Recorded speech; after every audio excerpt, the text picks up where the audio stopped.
Live from New Delhi, you're watching DD India News Hour, India's voice to the world. I'm Abhishek Mahajan. Coming up in the next hour. Indigo fiasco still continues.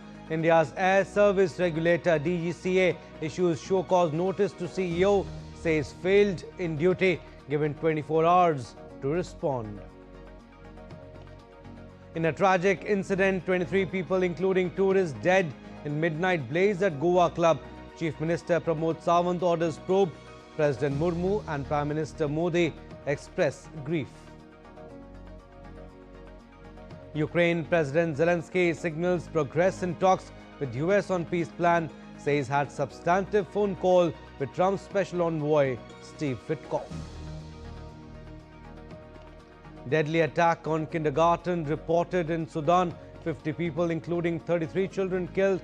Earlier, UN had warned against atrocities in Kordofan.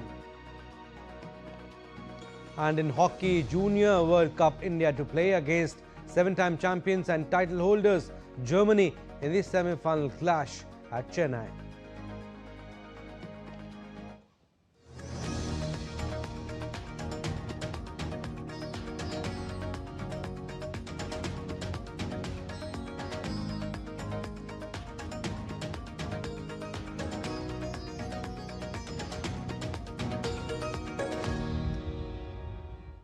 Prime Minister Modi on Saturday attended the HT Leadership Summit in New Delhi, where he underscored India's strong economic momentum.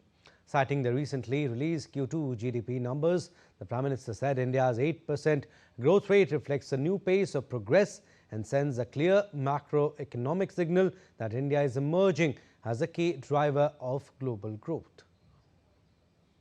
अभी कुछ दिन पहले भारत में Q2 के GDP figures आए हैं। 8% से ज्यादा की ग्रोथ रेट हमारी प्रगति की नई गति का प्रतिबिंब है। साथियों, ये सिर्फ नंबर नहीं है, ये स्ट्रॉन्ग मैक्रो इकोनॉमिक सिग्नल है। ये संदेश है कि भारत आज ग्लोबल इकोनॉमी का ग्रोथ ड्राइवर बन रहा है और हमारे ये आंकड़े तब है जब ग्लोबल ग्रोथ 3% के आसपास है। G7 की इकोनॉमी औसतन 1.5% के आसपास है, 1.5%। इन परिस्थितियों में भारत हाई ग्रोथ और लो इन्फ्लेशन का मॉडल बना हुआ है। And Prime Minister also spoke about the transformational shift in India's reform approach. He noted that earlier reforms were often reactionary, not driven by political compulsions, but today they are guided by national goals, clear targets and a consistent nation-first intent. एक समय था जब भारत में reforms reactionary होते थे, यानी बड़े निर्णयों के पीछे या तो कोई राजनीतिक स्वार्थ होता था या फिर किसी क्राइसिस को मैनेज करना होता था। लेकिन आज नेशनल गोल्स को देखते हुए रिफॉर्म्स होते हैं, टारगेट तय है। आप देखिए, देश के हर सेक्टर में कुछ न कुछ बेहतर हो रहा है।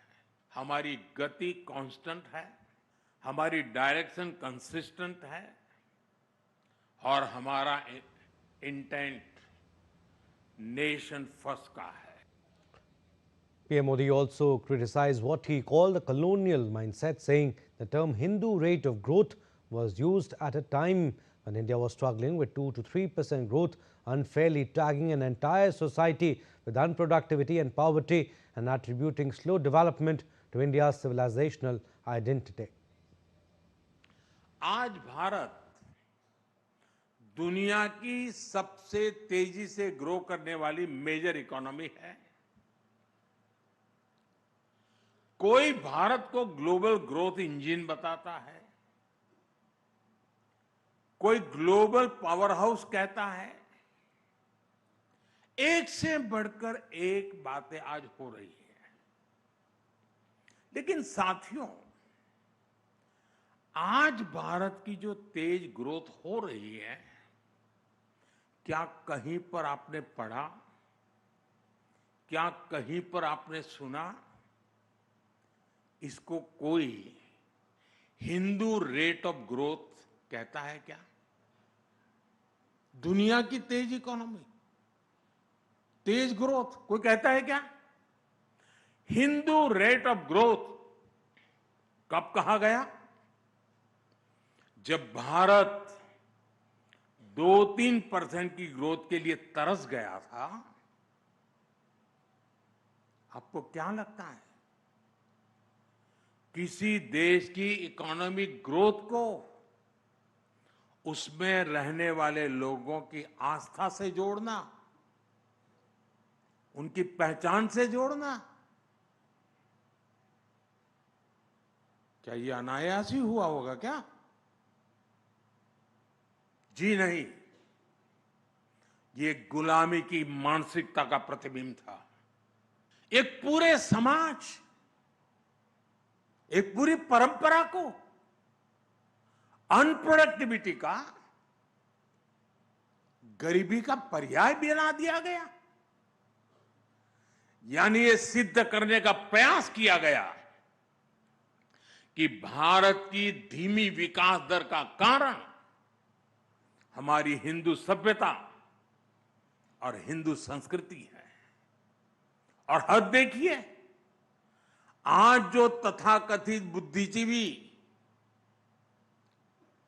हर चीज में, हर बात में सांप्रदायिकता खोजते रहते हैं, उनको हिंदू रेट ऑफ ग्रोथ में सांप्रदायिकता नजर नहीं आई। ये टर्म उनके दौर में किताबों का, रिसर्च पेपर्स का हिस्सा बना दिया गया। External Affairs Minister Dr. Ajay Shankar also addressed the HT Leadership Summit on Saturday and underlined that India has a freedom of choice in geopolitics and enjoys strategic autonomy. He also emphasized the importance of maintaining a strong relationship with major nations, including Russia, given the current geopolitical environment. If you look at India-Russia, the world has seen a lot of ups and downs in the last 70-80 years. I've said this before and I'll say it again. India-Russia has actually been among the steadiest big relationships, big power or big country relationships in the world. I mean, even Russia's own relationship with China or US or Europe has had its ups and downs. Our relationships with, many of these countries have had it so. But one, where Russia is concerned, and I think you can see that also in popular sentiment. There is a feeling in the streets about Russia. All right, moving on to a tragic incident occurred at a nightclub in North Goa, where at least 23 people died after a fire broke out at a club on late Saturday night. According to the police, fire took place at a nightclub at Baga Beach, one of the most popular beaches in the coastal state. The fire is suspected to have been caused by a cylinder blast around midnight, said police officials. Several fire tenders were rushed to the spot and rescue operations were underway until early Sunday morning. Police said they believe a majority of the dead are staff employed at the club, including some tourists. Goa Chief Minister Pramod Sawant termed the incident a serious setback for the state and said strict action would follow. He also ordered an inquiry into the incident. जो fire incidents हुआ, इसी के कारण यहाँ पे जो उनके staff और एक 3-4 टूरिस्ट जो अंदर थे, इन्हें 2-3 इनको जल के हुआ, बाकी लोग बिकॉज ऑफ द सफोकेशन उनकी डेथ हो गई। ऑल टुगेदर 23 लोगों की डेथ हो चुकी है। जिनकी डेथ हो चुकी है उनके प्रति संवेदना मैं व्यक्त करता हूँ गोवा सरकार की तरफ से पूरी उसकी इंक्वायरी की जाएगी और जो कल्प्रिट इसमें हैं जो उनको बिहाइंड द बार्स किया जाएगा. And President Draupadi Murmu expressed grief over the loss of lives in the fire incident that occurred at a nightclub in North Goa. Sharing a post on X, she wrote, and I quote her, "Deeply pained by the tragic fire incident in North Goa district resulting in the loss of precious lives, my heartfelt condolences to the bereaved families. May they find strength during this difficult time. I pray for the speedy recovery of those injured." Unquote.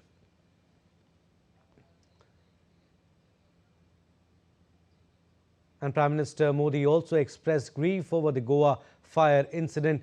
On X, he wrote, and I quote here, "The fire mishap in Arpora, Goa is deeply saddening. My thoughts are with all those who have lost their loved ones. May the injured recover at the earliest." Spoke to Goa CM Dr. Pramod Sawant about the situation. The state government is providing all possible assistance to those affected. Unquote. A next gratia of Rs 2 lakh from Prime Minister's National Relief Fund to the next of kin of each deceased announced the injured would be given Rs 50,000. All right, let's go across to Goa now. DD India's Kanzil Rodrigues joins us to give us the latest from there. Hi Kanzil, what's the latest from where the incident happened? Have rescue teams wrapped up operations or is work still underway? Yeah, as far as the present latest update is concerned, I am here at the Goa Medical College, Bambalin Hospital here, where almost all the bodies have been brought here and kept in the mortuary. As far as the police official confirmation report is concerned, the total deaths which have occurred due to this incident are 25, out of whom 4 confirmed to be tourists, 14 were staff members, and identification of 7 are yet to be confirmed. Now, even there are 6 injured. What we got to know from the police officials, from where 1 has been discharged, 5 are still going under the treatment. What another sad incident which we came to know from here is that the family members have started to arrive here to find out about the concerned things, wherein we came to know from a family from Jharkhand where 2 brothers have died in this incident of the same family, and another one which is a neighbor here who from Jharkhand. They are also here. Other family members of the others who have died also have started to come here. And CM also in his speech has said that a thorough inquiry would be conducted in this and nobody would be left, proper investigation would be done into this whole incident. All right, so you're right outside the hospital where the injured are admitted. We'll get to know about the nature of injuries. Is it because of the smoke inhalation? Are there burn injuries? But these are the visuals that we are showing you. Massive fire erupted at a nightclub in Goa where at least 23 people have been declared dead. The fire broke out at a club on late Saturday night, and according to the police, fire took place at a nightclub at a Baga beach, one of the most popular beaches in the coastal state Goa. And the reason of the fire is suspected to have been caused by a cylinder blast around midnight. And you can see in the visuals, several fire tenders were rushed to the spot and rescue operations were underway until early Sunday morning. Kanzil, have doctors shared any details about the nature of injuries, burns, smoke inhalation or trauma from the blast? The thing is that we tried to contact the doctors of this hospital, but they denied to comment anything. In fact, we also tried to talk to the ambulance van drivers who told us that the bodies who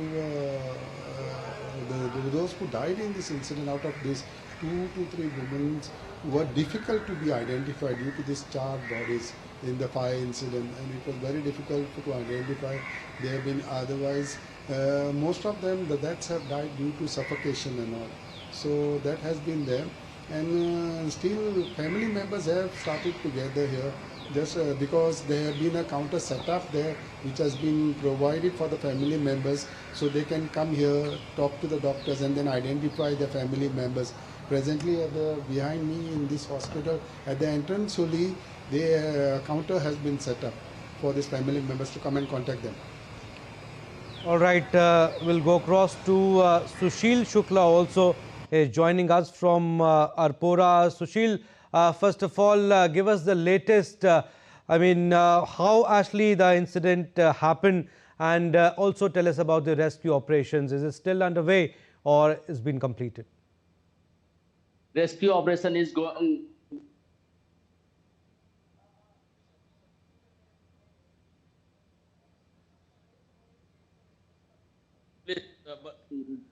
Arrangement is here, and many local people also is gathered here, and the police is inside and investigation is going on. All right. Also, Sushil, do we have a clear picture of how actually the fire started? Are the officials confirming that it was the cylinder blast itself? Is it a major reason of fire or treating it as preliminary? The local people and the inside information I getting from here, the fireworks is because there is the Saturday night. Yesterday the party is going on. That's why this because of fireworks this happened. And what about the local authorities? Are they examining whether fire safety norms were violated? This is the investigation matter. The CM yesterday told the local authority this is if anyone is found guilty, this investigation is going on. All right, Sushil, we'll leave it at that. Thank you for the time being, but yes, we'll keep taking updates from you. But Kanzil, you're saying that family members of the victims are there to identify. But what are police saying about the victims? I mean, staff, tourists or others? We tried to get in touch with the police officials here also here who are deployed here at the site and in the hospital, but they denied to comment anything on this because what they have said is that the investigation progress is wrong and we can't comment anything on that. Only the thing is that at this moment I got in touch with one of the family member of a Jharkhand where two brothers had died. They said they are also working in Goa.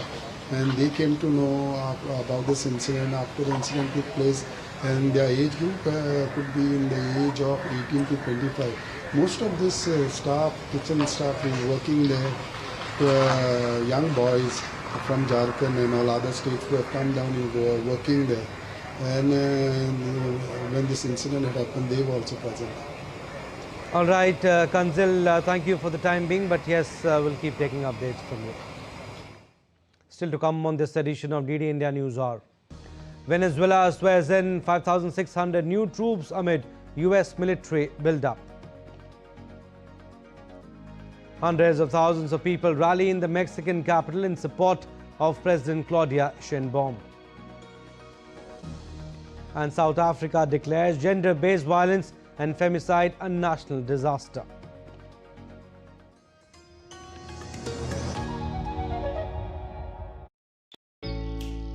Jharkhand will mesmerize you with majestic nature, rich heritage and colorful culture. Hello.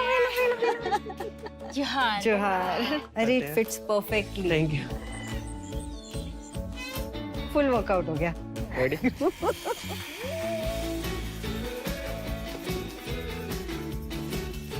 Postcards from Jharkhand on National Geographic.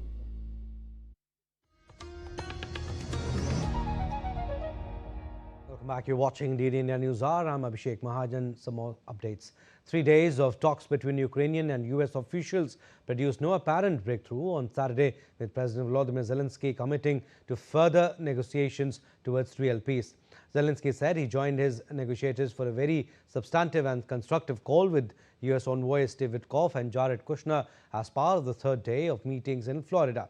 In a post on X, Zelenskyy said Ukraine is determined to keep working in good faith with the American side to genuinely achieve peace. We agreed on the next steps and formats for talks with the United States. Witkoff and Kushner had held 2 days of talks with Ukraine's senior negotiator Rustem Umerov in Miami this week, which both sides called constructive discussions on advancing a credible pathway towards a durable and just peace in Ukraine. Witkoff is also expected to brief Umerov on his meeting in Moscow this week with Russian President Vladimir Putin. Meanwhile, the leaders of French, British, German will meet with Ukrainian President Zelenskyy in London on Monday to take stock of ongoing US-led negotiations. In a post on X, French President Macron said he will meet Zelenskyy, British Prime Minister Starmer and German Chancellor Friedrich Merz.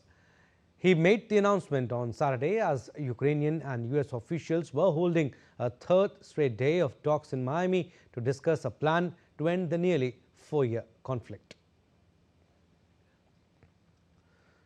A drone attack by the Sudanese paramilitary forces hit a kindergarten in south-central Sudan, killing 50 people, including 33 children. UN had warned against atrocities in Kordofan. Paramedics on the scene in the town of Kalogi in South Kordofan state were targeted in a second unexpected attack, Sudan Doctors Network said in a statement. The authorities condemned the attack, blaming the paramilitary group, the Rapid Support Forces or RSF, for the strikes, calling them a flagrant violation of international humanitarian law, including the protection of civilians, especially children, and vital civilian infrastructure. The death toll is expected to be higher, but communication blackouts in the area have made it difficult to report casualties. UNICEF urges all parties to stop these attacks immediately and allow safe, unhindered access for humanitarian assistance to reach those in desperate need. Now, US troops were seen coming ashore in Ponce, Puerto Rico, amidst a US military buildup in the Caribbean. The ongoing buildup comes after months of US pressure on Venezuela, including strikes against alleged drug smuggling boats, threats of military action, and the designation of Cartel de los Soles as a foreign terrorist group. US soldiers and military equipment were seen coming off a military ship in Ponce on Saturday. They are expected to be stationed in Camp Santiago, where military exercises are taking place. US Secretary of War Pete Hegseth said he would have made the same call in ordering a controversial follow-up strike on suspected drug boat in the Caribbean that killed survivors. Hegseth, who made the comments while speaking to a defense industry forum, reiterated his claim that he was not present for the duration of the military operation. The strike on 2nd of September by the US military struck a vessel in the Caribbean, killing 11 suspected drug traffickers. The initial strike left survivors who were killed in a subsequent strike, prompting critics to ask whether the operation violated laws and whether US Defense Secretary Pete Hegseth was responsible for it. The President has designated these as terror organizations, poisoning and threatening the American people, making them a target just like Al-Qaeda. I would have made the same call myself. In this particular case, it was well within the authorities of Admiral Bradley, who's an incredible American, an American hero. And the 22 or 23 strikes since have followed the similar protocol of ensuring we meet the criteria. The decision's not at my level anymore, and then we take the strike. The Venezuelan army swore in 5,600 new soldiers on Saturday as the United States cranks up military pressure on the oil-producing country. President Nicolas Maduro has called for stepped-up military recruitment as the United States deployed a fleet of warships and the world's largest aircraft carrier to the Caribbean under the pretext of combating drug trafficking.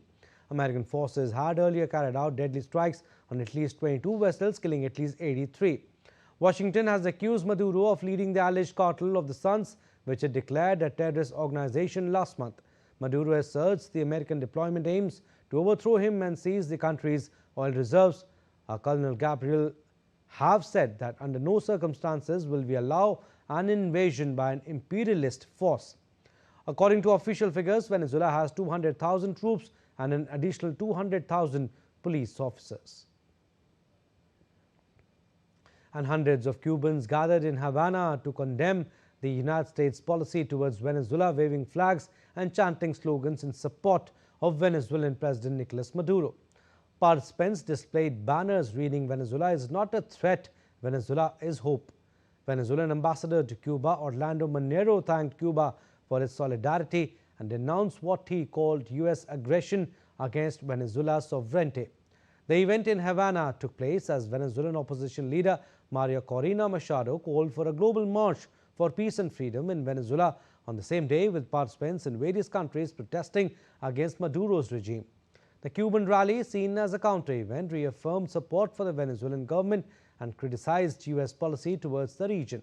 The rally took place following months of U.S. pressure on Venezuela, including strikes against alleged drug smuggling, both threats of military action and the designation of Cartel de los Soles as a foreign terrorist group. Now, hundreds of thousands of people rally in the Mexican capital in support of President Claudia Sheinbaum as the leader seeks to demonstrate her continued popularity following a month of political pushback and major protest. The event served as both a response to recent political pushback and a reaffirmation of Sheinbaum's popularity only months into her presidency. "Let no one be mistaken," Sheinbaum told the enormous crowd. The demonstration underscored the president's effort to show that her mandate remains strong despite mounting opposition and recent protests challenging her administration's reforms.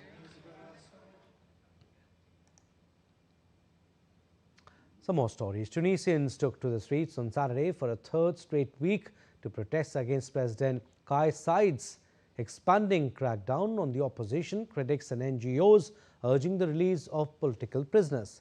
Protests against Said are growing as rights groups accuse him of using the judiciary and police to suppress opponents and to cement an autocratic one-man rule. Last week, an appeals court handed jail terms of up to 45 years to dozens of opposition leaders, business people and lawyers on charges of conspiracy to overthrow Said in what critics said was a sign of increasingly authoritarian rule. Protesters from across the political spectrum carried banners reading "Opposition not a crime, Free Tunisia," and held up pictures of dozens of detained leaders and activists. Hong Kong citizens voted on Sunday in an election where the focus is on turnout, with residents grieving and traumatized after the city's worst fire in nearly 80 years and the authorities scrambling to avoid a broader public backlash. The city is holding elections for the Legislative Council, in which only candidates vetted as patriots by the China-backed Hong Kong government may run. Eager to contain public dismay, authorities have launched criminal and corruption investigations into the blaze, which killed at least 159 people.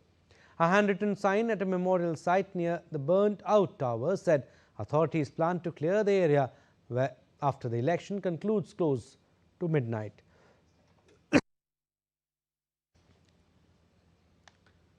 Now, 16 Days of Activism is a global annual campaign held from 25th November to 10th December dedicated to raising awareness about gender-based violence and pushing for its eradication. It brings together governments, civil society and ordinary people to take a stand against violence. In South Africa, gender-based violence and femicide has been declared a national disaster. Nazneen Ismail reports for more. South Africa is well into the 2025 16 Days of Activism, a United Nations campaign running until the 10th of December. This year's observance carries a new urgency after South Africa used the G20 summit to declare gender-based violence and femicide as a national disaster. A few days ago, we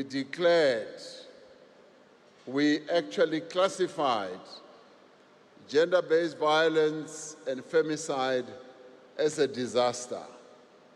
It's a national disaster. A national disaster that should make all the men in our country drop our heads in shame, drop our heads in sorrow. But I'm glad to be here because I see men who have chosen to come here to raise their heads in commitment, to raise their heads in determination to bring an end to gender-based violence, and I applaud you for that. The global theme, Unite, Invest to Prevent Violence Against Women and Girls, calls for stronger investment in prevention, protection, and survivor-centered support. South Africa's theme, Let's Simmer, Men, Women, Boys, and Girls Working Together, reinforces collective action with a major focus this year on combating digital gender-based violence and femicide, including cyberbullying, online harassment, and harmful content targeting women and girls. Government, civil society, and the private sector continue to host marches, dialogues, and community outreach programs as part of the global Orange the World movement, which symbolizes hope and a future free from violence. This year marks the 27th anniversary of the campaign, which continues to shed light on the deep social, psychological, and economic scars left by gender-based violence and femicide. Government is continuing to roll out the Emergency Response Action Plan, first announced in 2019 as part of its broader 365 Days of Activism program. It's not a 16-day campaign, it's a 365-day campaign. And, Teddy Bear Foundation and many other civil society organizations with government departments go out into the disadvantaged communities, the hotspot areas, making people understand what gender-based violence and femicide means, making them aware of their rights, their responsibilities, the reporting structures, the referral pathways, the resources that exist out there where they can get some kind of support and protection. As South Africa confronts gender-based violence and femicide as a national disaster, the message remains clear. We can only stop it if we stand together. For DD India, South Africa, I'm Nazneen. Let's speak up, show up, and build a nation where every woman and every child lives without fear. Let's now take a look at other stories making news around the world. Milan switched on the lights for their giant Christmas tree just outside the Duomo Cathedral as the city looks forward to next year's Winter Olympics. Hundreds of spectators gathered to watch as thousands of small white lights dazzled on the tree along with the cathedral in the background. The Milan Cortina Winter Olympics are scheduled to run from 6 February 2026 to 22nd February.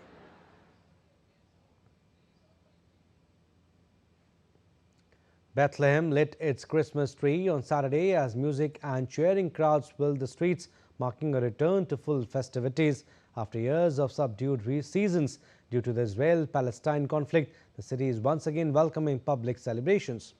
Residents say the renewed festivities bring a much-needed sense of relief and hope to the historic West Bank city, Bethlehem, known as the birthplace of Jesus Christ.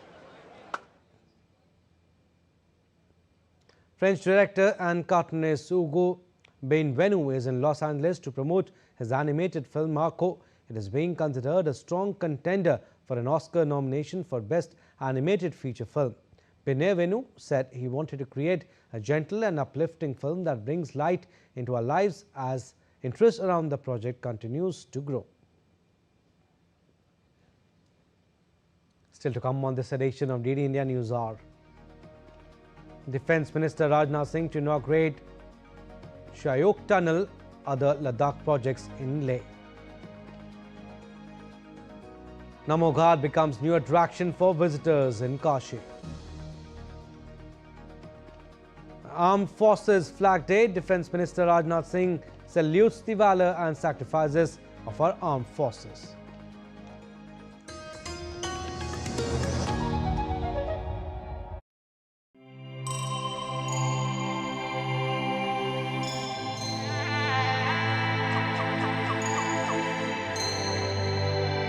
Embark on a timeless journey.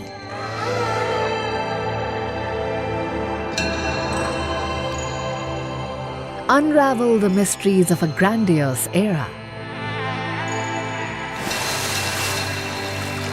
A treasure trove of royal and sacred complexes, temples, shrines, pillared halls, mandapas, rock-cut memorials and more.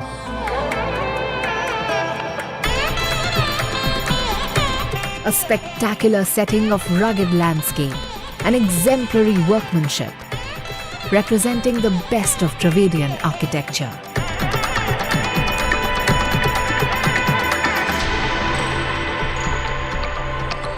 Every structure carved out as a unique artistic creation.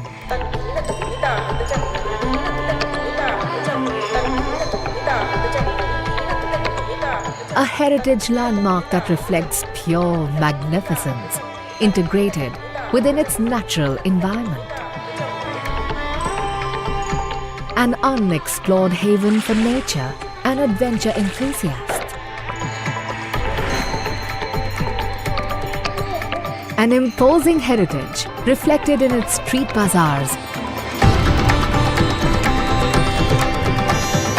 and annual festivals of music and culture. Come, be mesmerized by the glorious capital of the Vijayanagar Empire.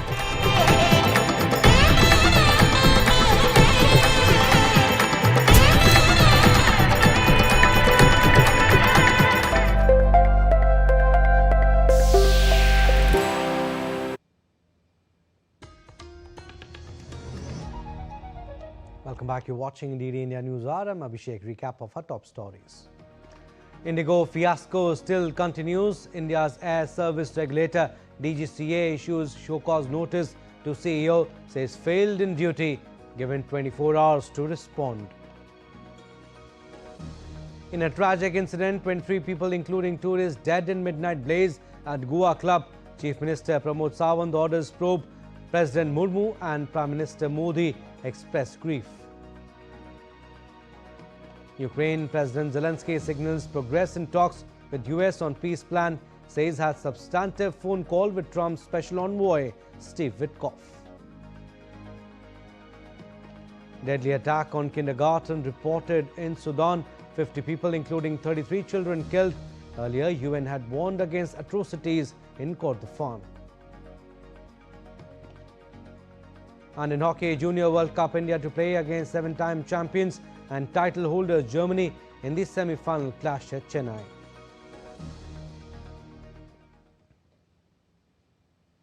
India and the US have unequivocally condemned terrorism in all its forms at the 21st meeting of a joint working group on counter-terrorism and the 7th designations dialogue in New Delhi. Officials from both the sides reviewed major threats from recruitment and tech misuse to terror financing. They strongly condemned the April 22 Pahalgam attack in J&K and the recent terror incident near Delhi's Red Fort. The meeting called for additional UN 1267 designations of ISIS, Al-Qaeda, Lashkar-e-Taiba and Jaish-e-Mohammed. They sought global asset freezes, travel bans and arms embargoes on these groups. Concern was raised over the growing use of UAVs, drones and AI for terrorist activity. The discussions reaffirmed the strength of India-US counter-terrorism partnership. Moving on, the United States has unveiled its National Security Strategy 2025, highlighting the Indo-Pacific as a central arena for global security and geopolitics. The document positions India as a rising security provider, urges closer ties to boost its role and emphasizes stronger Quad cooperation. The US strategy takes a sharply critical stance on China and stresses deterrence over Taiwan. The document also warns of challenges in Europe and signals a renewed Monroe Doctrine to reinforce US influence in the West. DD India's Nishchoy Roy reports. The United States laid out its vision for a changing world, one where power is shifting, competition is intensifying, and the Indo-Pacific stands at the heart of global stakes. The White House released its National Security Strategy 2025, calling the Indo-Pacific the world's prime strategic arena. The document positions India as a rising security provider, stressing that US must continue to improve commercial and other relations with New Delhi to encourage India's contribution to Indo-Pacific. The document designates India as a critical partner, especially in countering what it calls predatory economic practices in the region. It stresses stronger Quad cooperation with India, Australia, and Japan. The strategy underscores joint efforts with India, Europe, and Asian partners to bolster US positions in the Western Hemisphere and Africa's emerging critical minerals ecosystem.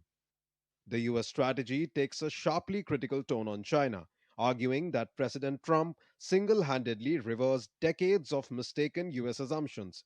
It stresses the need to deter conflict over Taiwan and reaffirms America's commitment to maintain military overmatch to prevent any attempt to alter the status quo by force. The strategy document warns of civilizational erasure in Europe and urges caution on NATO expansion. It also says the US will reassert the Monroe Doctrine to restore its influence in Western Hemisphere. Responding to the document's sharper tone, EU Foreign Policy Chief Kaya Kalas told the Doha Forum that US remains Europe's key ally, downplaying concerns over criticism.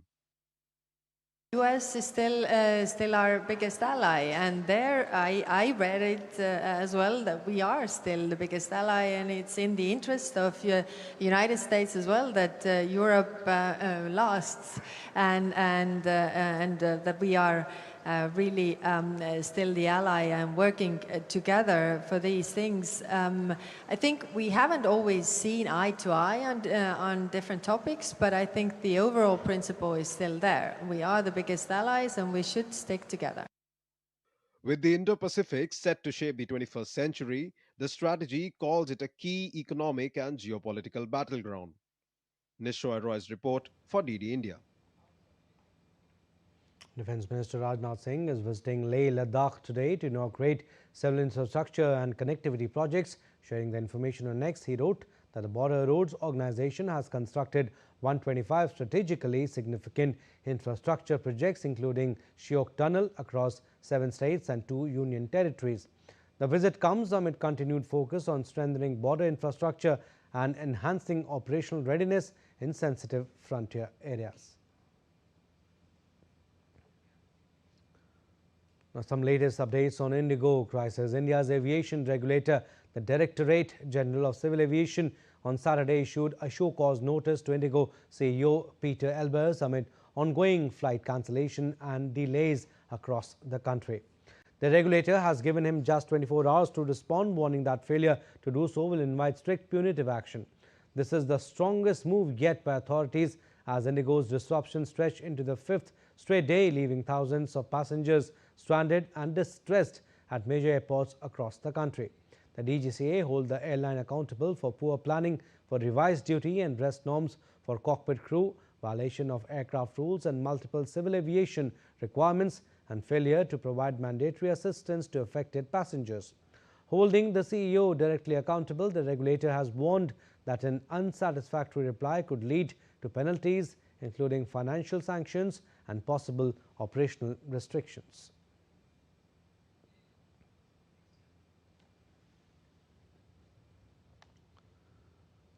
On Saturday, the government stepped in to rein in soaring airfares amid the massive disruption in Indigo operations. For the first time since COVID, airfare caps have been reimposed. Indigo, in a statement, said that it cancelled over 800 flights on Saturday, much lower than Friday's number of more than 1,000. DD India's Tapas Bhattacharya with this detailed report. Taking a serious view of unusually high airfares being charged during the ongoing Indigo crisis, Ministry of Civil Aviation has invoked its regulatory powers to cap ticket prices across the affected routes. The move aims to prevent opportunistic pricing and protect passengers from financial exploitation.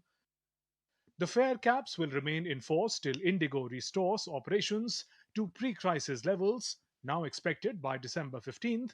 To help the airline stabilize, the government has temporarily kept new pilot duty norms on hold. The ministry has also issued strict directions to Indigo to clear all pending passenger refunds without delay. Refunds for all cancelled and disrupted flights must be fully processed by 8 p.m. on Sunday, December 7th. Airlines have also been told not to charge any rescheduling fees Any delay or violation will invite immediate regulatory action.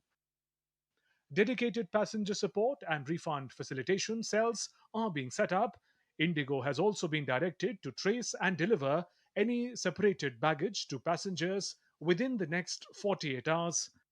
As a result, normalcy has now begun to be restored at various airports, including at airports in Jaipur, Pune, Chennai, Delhi, Coimbatore, Varanasi, Birsa Munda Airport in Ranchi, among others. Additional counters of Indigo were made operational to expedite rescheduling and cancellation for passengers at Ranchi Airport. Later in the evening, Indigo, in a statement, said it is working to bring its operations back on track across the network. Besides, airlines also added that it is addressing all customer refunds on priority. The airline said the number of cancellations has dropped to below 850 flights, lower than on Friday. Indigo, which operates around 2,200 flights daily, cancelled more than 1,000 flights on Friday. To manage the surge of stranded passengers, South Central Railway has announced 4 special trains. The Aviation Ministry says it remains in constant coordination with all stakeholders to ensure passenger safety, support, and convenience during this disruption.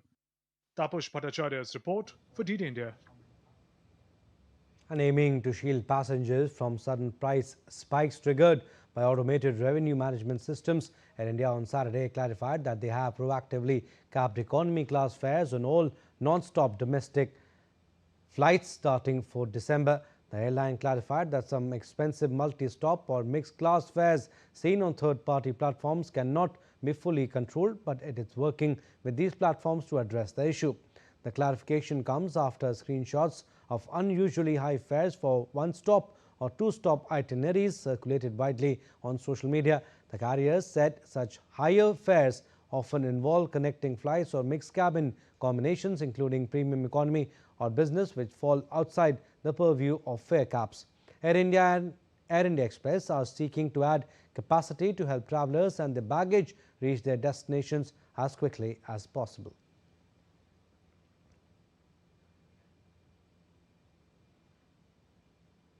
Now, Namo Ghat has now become a new attraction for visitors in Kashi.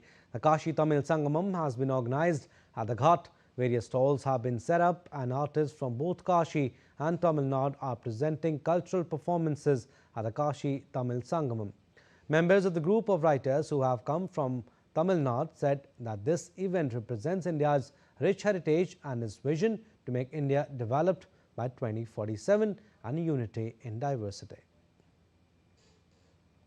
Students from Varanasi learning their first words in Tamil, opening a warm doorway discovering the beauty and warmth of Tamil language. As these students take their first steps in Tamil, they also begin a journey of discovery that celebrates the beauty and diversity of India's linguistic heritage. Observed annually on December 7, the Indian Armed Forces Flag Day honors the services and sacrifices of the nation's brave Army, Navy and Air Force personnel.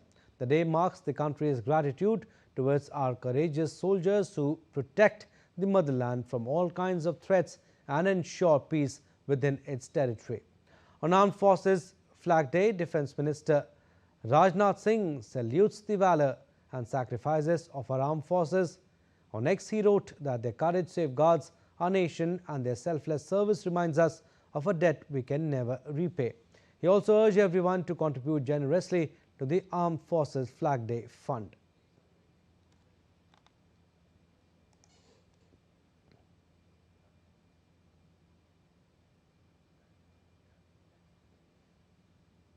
And this year, the International Cheetah Day has a special significance for India as it continues to celebrate one of the most remarkable conservation turnarounds.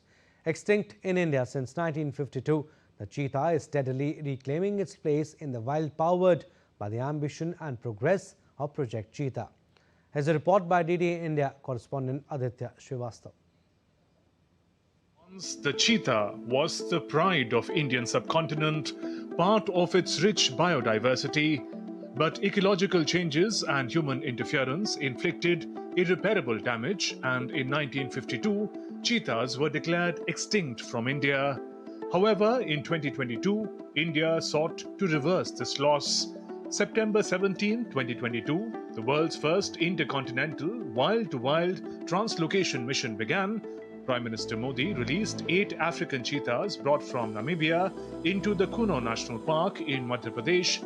12 more cheetahs arrived from South Africa in February of 2023, and thus began the journey of the cheetah's return to India, Project Cheetah.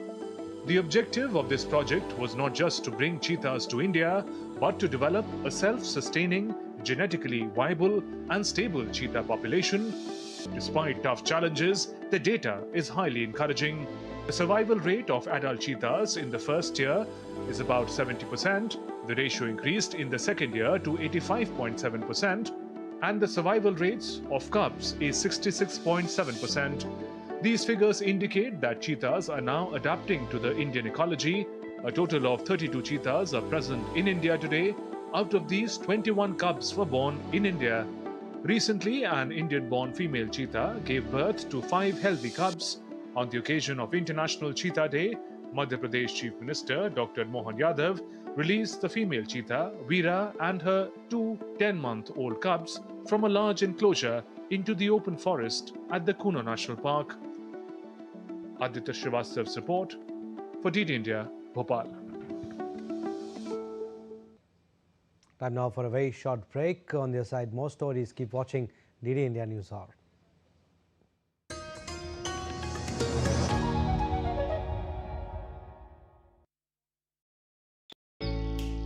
Jharkhand will mesmerize you with majestic nature, rich heritage and colorful culture.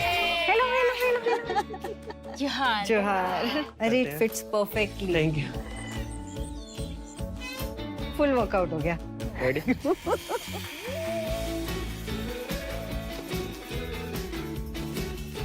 Postcards from Jharkhand on National Geographic.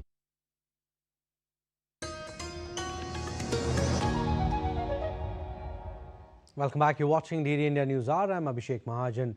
Business updates now. While the US Federal Reserve's final interest rate meeting this year could see an unusual amount of division, financial markets view a third straight interest rate cut as nearly certain. When the Fed last met in October, Chair Jerome Powell asserted that another rate cut in December was not a foregone conclusion, pointing to strongly differing views within the central bank. But recent comments from leading Fed officials also reflected support for cutting again because of a weakening labor market, even though inflation is still above the Fed's 2% target. Next week's outcome in the deeply divided Fed was too close to call, UniCredit said, also acknowledging that favorable comments from New York Fed Bank Chief John Williams towards a cut were a notable intervention. US President Donald Trump's plan to take government equity stakes in strategic industries doesn't apply to major defense firms. The government wants industry to make investments in facilities, and large contractors are expected to be able to do this without government assistance. In August, US Commerce Secretary Howard Lutnick said the Trump administration was weighing equity stakes in major defense contractors, including Lockheed Martin, a move that sent shares of Lockheed, Boeing and other defense firms higher. Trump has said the government will take stakes in more companies. Sports updates now. We'll start with cricket. India thrashed South Africa by 9 wickets in the third and final one-day international in Vishakhapatnam to clinch the ODI series 2-1.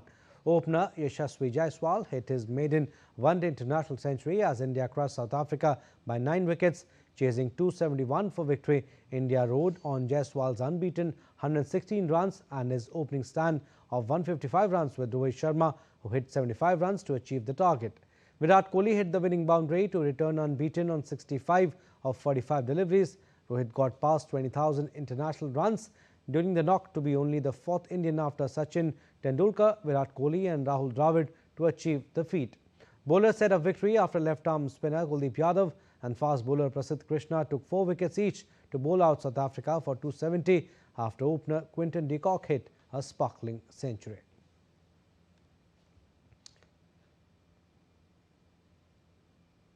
Hockey now eyeing to reclaim the crown after 9 years. The Indian men's hockey team will have to raise its game by leaps and bounds if it hopes to get past 7-time champions and title holders Germany in the semi-final of FIA Junior World Cup in Chennai on Sunday. 2-time champions India last won the title way back in 2016 in Lucknow. PR Sujesh coach side faced their first real test against Belgium in the quarters. India had to dig deep into this reservoir to eke out a 4-3 shootout win against Belgium after both the sides were locked 2-2 at the end of regulation time. It took a superlative effort from goalkeeper Princedeep Singh to keep India in the hunt.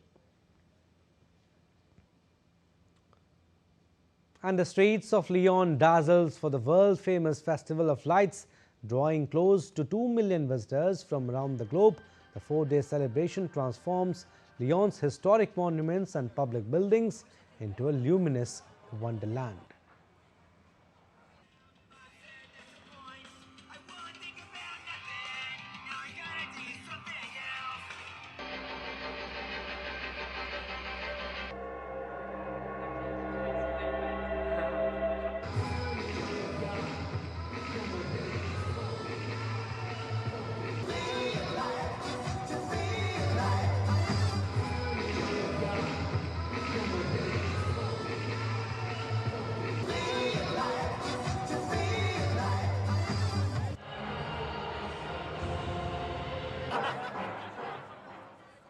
All right, that's all we have in this edition of DD India News Hour. But do let us know your thoughts on the news of the day.